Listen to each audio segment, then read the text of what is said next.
గణతంత్ర దినోత్సవాన్ని పురస్కరించుకుని కేంద్ర రాష్ట్ర ప్రభుత్వాలు రైతాంగానికి వ్యతిరేకంగా ప్రవేశపెట్టిన చట్టాలను రేపు జరగబోయే పార్లమెంటు సమావేశాల్లో పూర్తి స్థాయిలో రద్దు చేయాలని లేని పక్షంలో ఫిబ్రవరి 16వ తేదీన భారత్ బంద్కు పిలుపునిస్తున్నామని దేశం అంతటా రైతన్నలు ట్రాక్టర్లతో నాగళ్లతో ఎడ్ల బండలతో వినూత్న రీతిలో రైతన్నలు కవాతు నిరసన కార్యక్రమం నిర్వహించారు।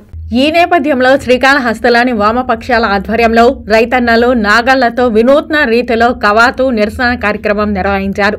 రైతు సంఘం నాయకులు మాట్లాడుతూ బాబాసాహెబ్ అంబేద్కర్ ఊహించిన సామాజిక ప్రజాస్వామ్యం యొక్క లక్ష్యాన్ని నెరవేర్చడానికి భారతదేశం మరొక చారిత్రాత్మక ఉద్యమంతో కొనసాగుతుందని, కేంద్రం తెచ్చిన రైతు చట్టాలతో ముమ్మాటికి అన్నదాతలకు నష్టమేనని, కానీ ప్రధాని మోదీ మాత్రం మన్ కీ బాత్ కార్యక్రమంలో రైతు చట్టాలతో వారికి లాభం కలుగుతుందని ప్రకటించడం సిగ్గుచేటని, వెంటనే ఈ చట్టాలను రద్దు చేయాలని, నల్ల చట్టాలను రద్దు చేశామని కేంద్రం చెబుతున్నా ఆ చట్టాలను పూర్తి స్థాయిలో రద్దు చేయాలని, వెంటనే ఆ చట్టాలను పార్లమెంటు సమావేశాల్లో రద్దు చేసే విధంగా కార్యాచరణ చేపట్టాలని డిమాండ్ చేశారు।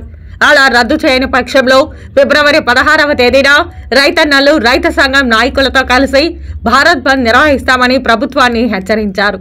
ఇక రాష్ట్రంలో జగన్మోహన్ రెడ్డి ప్రభుత్వం రైతన్నల కడుపు కొట్టడానికి ప్రవేశపెట్టిన భూ సంస్కరణ చట్టం వెంటనే రద్దు చేసి రైతాంగానికి న్యాయం చేయాలని రాష్ట్ర ప్రభుత్వాన్ని డిమాండ్ చేశారు।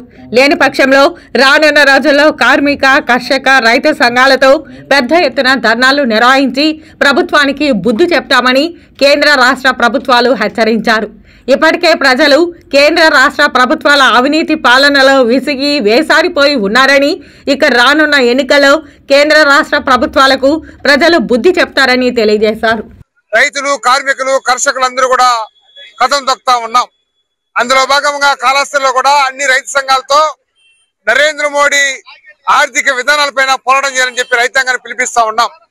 రైతులకు గిట్టుబాటు ధర కావాలని, వారికి కనీసం మినిమం రేటు ప్రకటించాలని చెప్పి, రైతులందరికీ కనీస సౌకర్యం కల్పించమని చెప్పి, నల్ల చట్టాలు 7 చట్టాలు రద్దు చేయమని చెప్పి భారతదేశ వ్యాప్తంగా ఉద్యమం కొనసాగుతా ఉంది। తాత్కాలికంగా ఆపుదల చేశారు కానీ చట్టం అయితే ఇంకా చేయబడలేదు। రేపు జరగబోతున్నటువంటి సమావేశాల్లో ఈ నల్ల చట్టాలు 7 చట్టాలను రద్దు చేస్తామని చెప్పి నరేంద్ర మోడీ ప్రకటించాలా, పార్లమెంట్ లో చట్టం చేయాలా, చేయని పక్షంలో రైతుల ద్వారా మరొక ఉద్యమం కొనసాగిస్తాం। ఫిబ్రవరి 16వ తారీఖున ఈ నల్ల చట్టాలు రద్దు చేయమని చెప్పి భారత బంద్కు కూడా అన్ని రైతు సంఘాలు కార్మిక సంఘాలు పిలుపుడం జరిగింది। గతంలోనే ఢిల్లీలో 500 సంఘాలు సంఘాలుగా ఏర్పడి ఈ నల్ల చట్టాలను రద్దు కొరకు ఆవిరళంగా కృషి చేశారు। ఈ యొక్క రైతుల యొక్క దీక్షకి రైతుల యొక్క ఒత్తిడికి తలొగ్గిన నరేంద్ర మోడీ గారు పార్లమెంట్ లో ఈ నల్ల చట్టాలను మేము రద్దు చేస్తామని ప్రకటించారు తప్ప ఇప్పుడు కూడా ఆచరణలోకి అవి తీసుకురాలేదు। ఆచరణలోకి తీసుకురాకపోగా చాప కింద నీరులాగా చట్టాలను కొనసాగించడం కోసం ప్రయత్నం చేస్తున్నారు। అందులో భాగంగానే ఈ రోజు విద్యుత్తును కూడా ప్రైవేటీకరణ చేస్తూ ప్రైవేటీకరణ బిల్లు కూడా పార్లమెంట్ లో పెట్టారు। ఈ దురదృష్టం ఏంటంటే ఈ రాష్ట్రంలో ఉన్న పాలక పార్టీ ఎంపీలు కానీ ప్రతిపక్ష పార్టీ ఎంపీలు కూడా ఇటువంటి ప్రైవేటీకరణ చట్టాలని, వ్యవసాయ చట్టాలను ప్రైవేటీకరణ చేసినా, విద్యుత్తుని ప్రైవేటీకరణ చేసినా కూడా ఈ 2 పార్టీలు కూడా వాళ్ళకి మూకుమ్మడిగా మద్దతు తెలియజేస్తూ పార్లమెంట్ లో ఓట్లేస్తున్నాయి।